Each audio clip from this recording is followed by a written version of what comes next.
Olá, seja bem-vindo à nossa segunda aula de transformador ideal.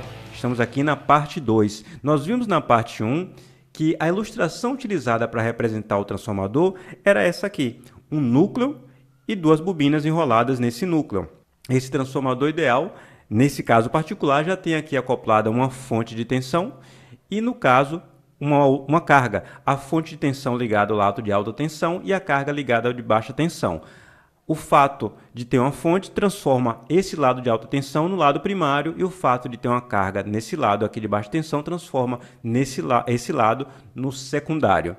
Mas é que tá, ficar representando todas as vezes um desenho complexo como esse para poder explicar a alguém sobre um problema de transformador ou para auxiliar na solução é algo que não é muito prático. Então nós precisamos de um mecanismo para desenhar um transformador de forma mais simples. É isso que eu vou começar tratando nessa aula. E depois eu vou tratar um pouco também sobre dados nominais de transformador. A representação mais compacta que a gente tem para um transformador é essa aqui. É a representação de um circuito acoplado magneticamente, no qual nós temos as tensões já representadas de forma fasorial, tensões de correntes, melhor dizendo, afinal de contas, nós vamos usar grandezas senoidais nos transformadores. Então, já tenho aqui V1, V2, I1 e I2. Temos também aqui a representação das duas bobinas. Note, a princípio, eu não sei dizer qual é o lado de alta nem o lado de baixa tensão.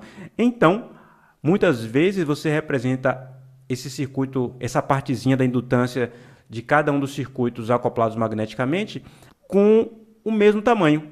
Conforme você está vendo aqui, pela visão você consegue saber quem é o lado de alta e o lado de baixa. Como é que a gente fica descobrindo quem é o lado de alta ou o lado de baixa?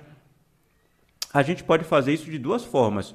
Uma delas é colocando a relação de espiras, N1 para N2. Você diz quantas espiras tem no lado primário, quantas espiras tem no lado secundário e fica sabendo quem é o lado de alta e quem é o lado de baixa. Uma outra forma, que é uma forma mais comum, é fazer a representação de A, ficou um pouco feio esse A, 1. Ou seja, essa relação de transformação é de A para 1, sendo que A, a gente bem sabe, vale N1 sobre N2. Uma outra coisa que surgiu aqui na representação do transformador foram esses pontos. Eu tenho aqui esses pontos. Esses pontos representam sinais de mesma polaridade. O que isso significa dizer? Que quando a senoide no lado positivo da tensão estiver para cima e, portanto, for positivo, aqui no mesmo instante estará sim, também positiva. Se você não tivesse o ponto em cima e tivesse o ponto embaixo, significaria dizer, portanto, que quando essa senoide do primário estivesse no lado positivo, aqui embaixo estaria no lado negativo. A polaridade em relação de V2 em relação a V1 estaria invertida. Sobre polaridade, nós tratamos em detalhe no curso de circuitos magnéticos a respeito de como encontrar polaridade utilizando a lei de Lenz e também regra prática. Eu coloco na descrição desse vídeo os links para essas aulas e também vão aparecer agora os cards também que tratam dessas aulas. No futuro, voltaremos também a tratar no curso de transformadores sobre polaridade, em especial da forma que se faz experimentalmente a descoberta da polaridade dos transformadores. Uma outra característica que não está aqui ilustrada de forma explícita, mas que é muito comum quando se representa o transformador, é você fazer uso de barras. Olha só, às vezes se tem a representação do transformador com uma única barra no meio. Isso significa dizer que o acoplamento do transformador é mediano, acoplamento magnético, ou seja, o material que compõe o núcleo é um material mediano, ou então a forma como está enrolada não permite que todo o fluxo fique confinado. Uma outra forma também comum é você fazer a representação de duas barras. No caso de você colocar duas barras, significa dizer que o acoplamento magnético entre o primário e o secundário, entre as bobinas, portanto, é um acoplamento forte. Significa dizer, portanto, que o núcleo que compõe o material e a forma como o enrolamento foi constituído, os enrolamentos do primário e secundário foram feitos nesse núcleo, permitiu com que quase todo o fluxo ficasse confinado, ou equivalentemente que o fator de acoplamento do sistema magnético fosse bem próximo de 1. Nós tratamos de fator de acoplamento no curso de circuitos acoplados magneticamente e também coloco esse vídeo na descrição dessa aula. Porém, quando não se coloca nenhuma barra, significa dizer que o acoplamento é fraco.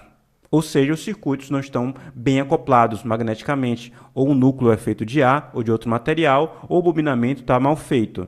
Mal feito, às vezes, pode ser a palavra ideal, às vezes está feito de forma proposital para que não haja muito acoplamento.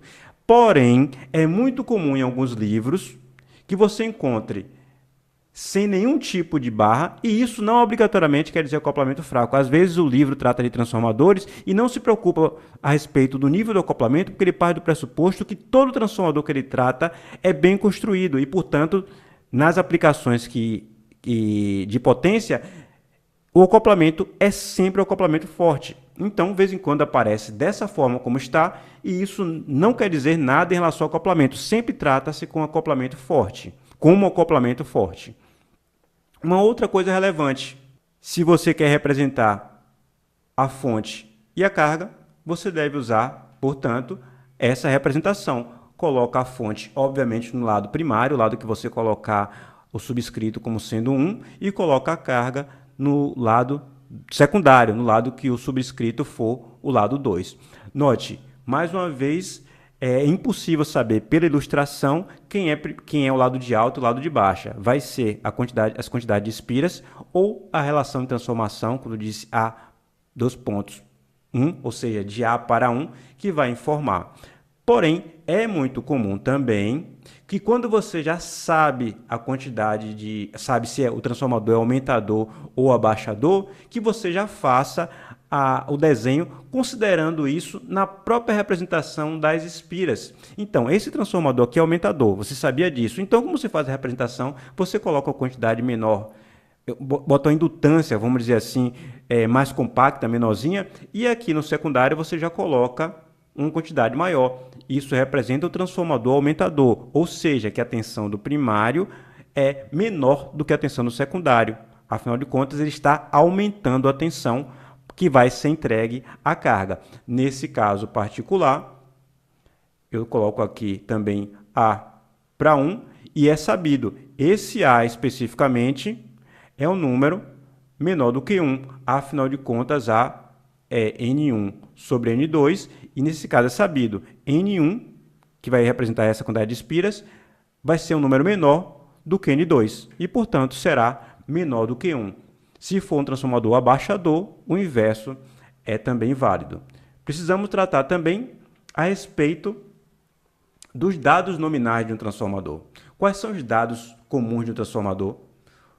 Primeiramente, o que são dados nominais, né? Dado nominal são os valores de algumas grandezas, que são valores limites para que o equipamento funcione de forma adequada, sem nenhum tipo de dano, e que também preserve a vida útil do equipamento e, além do mais, que ele opere na eficiência máxima ou no fator de potência máxima, quando esses critérios são relevantes. No caso do transformador, especificamente, os dados nominais são as tensões nominais, que são basicamente as tensões de alta tensão, do lado de alta tensão, boto N aqui de nominal, e também a tensão do lado de baixa tensão.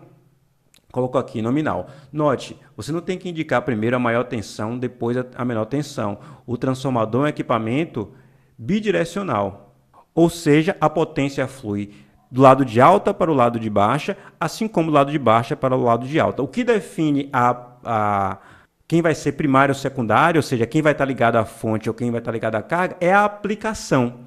O lado de alta e o lado de baixo tem a ver com o projeto, e o lado que a gente chama de primário e de secundário, os lados que a gente chama de primário e secundário, tem a ver com a aplicação.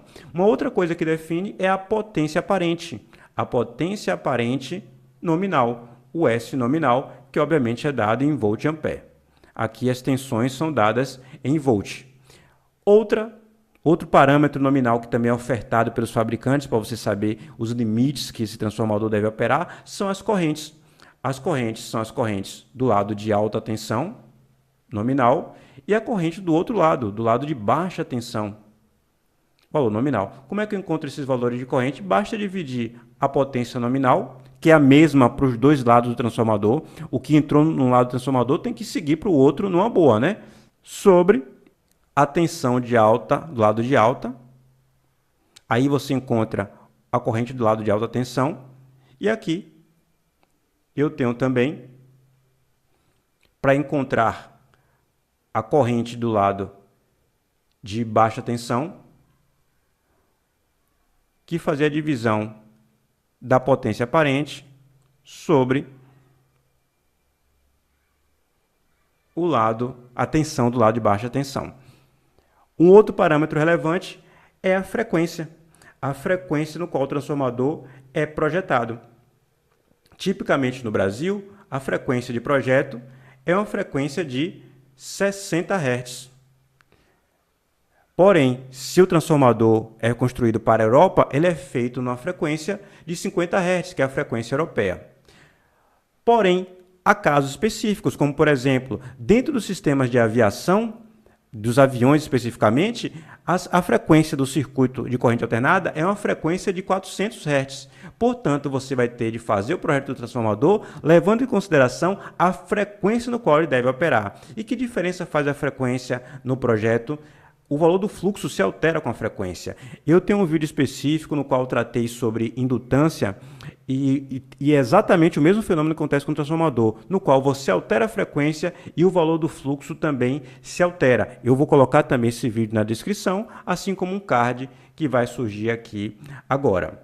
É basicamente isso que eu tinha para a aula de hoje, ainda tratando de transformador ideal. No fim das contas, esses dados nominais é apenas uma breve apresentação para a gente começar a resolver as questões. Afinal de contas, eu coloquei aqui dados nominais elétricos, mas o transformador também tem dados nominais de outra natureza, como, por exemplo, dados nominais térmicos. Há limites de temperatura que devem ser obedecidas em partes específicas do transformador. Então, eu tratei apenas dos dados básicos e das ilustrações que a gente usa para colocar o transformador numa folha de papel e resolver o problema, ou num diagrama num computador, num software de computador. Bem, é isso que eu tinha para a aula de hoje. A gente se encontra na próxima aula sobre transformadores ideais ainda. Até breve!